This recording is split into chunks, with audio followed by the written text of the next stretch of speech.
Bonjour à tous. Alors aujourd'hui, je voulais faire une vidéo pour parler de ma certitude d'être sauvé. Alors oui, ça fait depuis maintenant 3 ans, par la grâce de Dieu, que je suis certain d'être sauvé. C'est-à-dire que je n'ai aucun doute, je me dis pas, tiens, je peux perdre le salut comme ça, ou ah, peut-être que Dieu au jour du jugement va me dire, non, je t'ai jamais connu, non. Donc voilà, je me dis absolument pas ça. J'ai vraiment la certitude absolue d'aller au ciel. Donc comment j'en suis arrivé là? Il faut vraiment poser les bases. C'est-à-dire qu'au début de ma conversion, je pensais que je pouvais perdre le salut. J'étais tombé dans une espèce de pélagianisme grossier à cause enfin, déjà de ma nature propre. Il faut comprendre que la nature humaine n'arrive pas à accepter que le salut soit gratuit et irrévocable. Et bon, ça a été amplifié notamment par un certain pseudo-ministère qui prêchait vraiment que qu'on peut perdre le salut, que Dieu menace, que Dieu abandonne ses enfants, que Dieu les rejette, etc. Donc j'étais un peu dans cette configuration pendant 2 ans. Et par la grâce de Dieu, j'en suis sorti. Dieu il m'a sorti vraiment par le col de ce ministère pour me guider vraiment aux Écritures, mais vraiment aux études sérieuses des Écritures. Et quelques mois plus tard, j'ai compris que j'avais l'assurance du salut. C'était c'était incroyable. C'est comme si je naissais de nouveau une deuxième fois, quoi. Comprendre que j'étais certain d'être sauvé, que je n'avais plus à me dire tiens, je risque de perdre le salut, ou tiens, lui me dit que j'irai en enfer, ou tiens, lui me dit qu'il a une vision, il me voyait en enfer, et tu vois, je prenais plus ces choses au sérieux parce que j'étais certain d'être sauvé. La Bible m'a clairement fait comprendre que j'étais un misérable, vraiment un pécheur à fond. Et cette compréhension-là aussi m'a amené à comprendre la suffisance du sacrifice de Jésus. Vu que je suis un misérable, vu que je ne peux rien faire de bien par moi-même, et bien forcément que le salut est gratuit. D'ailleurs, c'est la Bible qui le dit que nous sommes justifiés gratuitement par la foi en Jésus-Christ.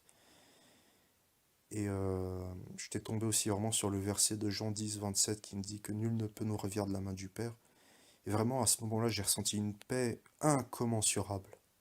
Quand j'ai compris que j'étais certain d'être sauvé, que Jésus était parfaitement mort pour moi, que la croix était suffisante pour sauver chacune des brebis, que mon salut était irrévocable, que même si je suis infidèle, Jésus reste fidèle et juste pour me pardonner, que Dieu m'a aimé même avant la fondation du monde parce qu'il m'a prédestiné au salut même avant la fondation du monde. Enfin, toutes ces vérités, en quelques mois, ça m'a tellement bouleversé,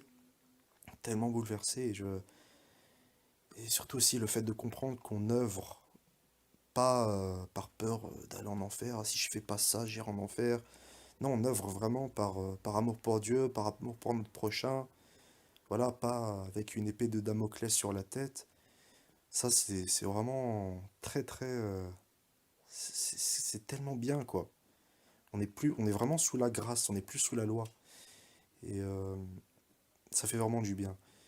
Voilà, et je l'ai notamment compris grâce à la théologie réformée.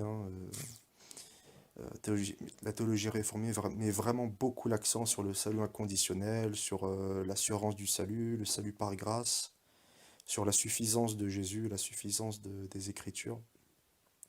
Donc tout ça, ça m'a énormément aidé. Et voilà, maintenant je peux donner de l'argent à SDF en me disant, bah tiens, ce SDF, je lui donne de l'argent parce que j'ai envie de lui donner de l'argent.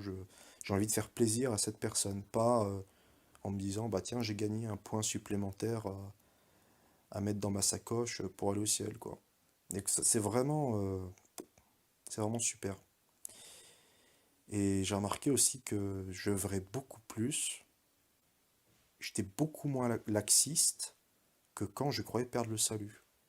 En fait, quand je croyais perdre le salut, j'avais tendance à être beaucoup plus laxiste, à être beaucoup plus relâché, alors que maintenant, j'ai remarqué que j'étais beaucoup plus zélé pour Dieu. Même enfin mes œuvres, les œuvres que Dieu a préparées d'avance afin que je les pratique, étaient beaucoup plus euh, belles, quoi, édifiantes. Donc ça fait vraiment plaisir, quoi. Et je remarque aussi qu'il y a beaucoup de chrétiens qui comprennent ça, qui comprennent que c'est bon, Jésus, il a payé entièrement pour leurs péchés, que ils ont plus cette crainte d'aller en enfer et que leurs œuvres, leur salut ne dépend pas de leurs œuvres, mais de la grâce de Dieu. Ils me disent, mais c'est incroyable la délivrance qu'ils ont vécue. Ils ont plus ce joug insupportable, ils ne vivent plus dans la terreur. Voilà, c'est vraiment super, quoi. C'est vraiment super. Et moi, j'ai vraiment envie que les autres comprennent ça, quoi, comprennent le salut par grâce, l'assurance du salut, et ne vivent plus avec ce joug insupportable qui te dit, tiens, si tu dévies un peu, bah c'est bon, c'est fini, Dieu t'a abandonné, on peut plus prier pour toi, etc. Il faut sortir de ça. Si vous péchez, vous payez les conséquences de vos péchés sur terre. Par exemple, si vous tuez, bon, il faut le faire quand même pour être né de nouveau et tuer, mais bon, David l'a fait. Si vous tuez, oui, vous irez en prison, vous aurez détruit votre famille, vous aurez détruit la famille de celui que vous aurez tué, mais vous irez pas en enfer, puisque Jésus a payé le prix de vos péchés. Vous comprenez? Et c'est très important de le comprendre.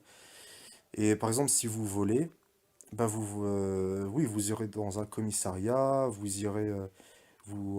paierez une amende, mais en aucun cas vous irez en enfer. Voilà, parce que les péchés, on les paye sur la terre. Voilà. C'est parce que Jésus a payé le prix pour nous, pour que nous n'allions pas en enfer. D'ailleurs, si vous regardez à la Bible, vous regardez que tous les personnages à part Jésus péchaient. Pierre a renié 3 fois Jésus, David a commis le meurtre d'Uri et l'adultère avec Bathsheba, Samson, au lieu de faire ce que Dieu voulait, il allait coucher avec les Philistines. Aaron, il a participé à la construction du veau d'or. Moïse, il a frappé sur le rocher avec le bâton alors que c'est pas ce qu'il fallait faire. Myriam avait médisé sur Moïse. Mais en fait, tous ces personnages, ils ont payé sur terre leur péché, mais pas de manière éternelle, puisque ils étaient sauvés par grâce, ils le savaient bien. Voilà, donc même si David, même Paul était pécheur, il le dit, hein, qu'il vit dans un corps de mort, que voilà, que il fait pas le bien qu'il voudrait, etc. Bon, il était aussi pécheur, même Abraham, il était pécheur, il avait menti. Donc voilà, même si ces personnages de la Bible étaient pécheurs, qui sommes-nous, nous, pour être parfaits ou pour être sauvés par les œuvres? Personne. On est des misérables, il n'y a aucun juste, nul n'est intelligent, voilà, comme dit Romains 3, et voilà, on est tous justifiés gratuitement par Jésus. Tu as par Dieu au moyen de la croix. C'est très important de le comprendre, très important de le comprendre. C'est voilà. Notre salut est irrévocable. Jésus, c'est le sauveur parfait. Et puisque c'est le sauveur parfait, bah, on ne peut pas aller en enfer, c'est impossible, hein. Impossible. La croix est tellement puissante, elle est tellement glorieuse qu'on ne peut pas aller en enfer. Elle nous empêchera d'aller en enfer. Même si notre volonté c'est d'aller en enfer, Dieu ne fera pas qu'on aille en enfer. Parce qu'il nous aime trop. Il nous a élus avant la fondation du monde et il tiendra sa promesse, il nous sauvera. Voilà. Et même si notre cœur mauvais, notre chair, notre cœur de mort nous pousse comment dire, à aller contre la loi de Dieu, à, à faire des choses horribles, voilà, bah, il y aura toujours la grâce de Dieu qui sera là pour nous retenir et voilà, la grâce commune de Dieu qui nous poussera à nous repentir, à aimer Dieu, et bon, à nous repentir pas pour gagner le salut, bien sûr, mais pour aimer Dieu. Voilà, notre Père terrestre, euh, on va lui demander pardon si on lui fait du mal, mais c'est pas pour qu'on gagne son amour, parce que notre Père terrestre nous aime, quoi, voilà, parce qu'il est notre Père. C'est vraiment parce qu'on l'aime qu'on lui demande pardon. Voilà, c'est pas par peur d'être, qu'il nous déteste ou je sais pas quoi, non, non. Et Dieu le Père, plus forte raison, il ne nous rejettera pas. Dieu le Père, c'est un Dieu d'amour, il nous a sauvés par amour, il est allé jusqu'à envoyer son Fils unique à la croix pour nous sauver. Mais vous vous rendez pas compte, c'est incroyable. Donc comment on peut perdre notre salut? Comment ces doctrines peuvent avoir infiltré l'Église? C'est pas possible.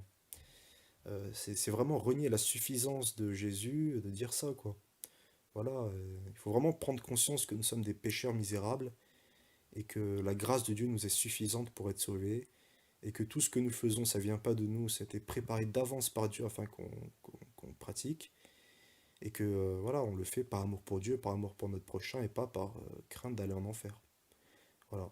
Il faut vraiment s'intéresser aussi à la théologie calviniste, ça c'est vraiment une délivrance que de connaître la théologie réformée calviniste, même les théologiens calvinistes comme Charles Spurgeon, Théodore de Bèze, Arthur Pink, R6 Sproul, John MacArthur, c'est tellement superbe de les lire, c'est tellement édifiant. Voilà, soyez bénis, au revoir.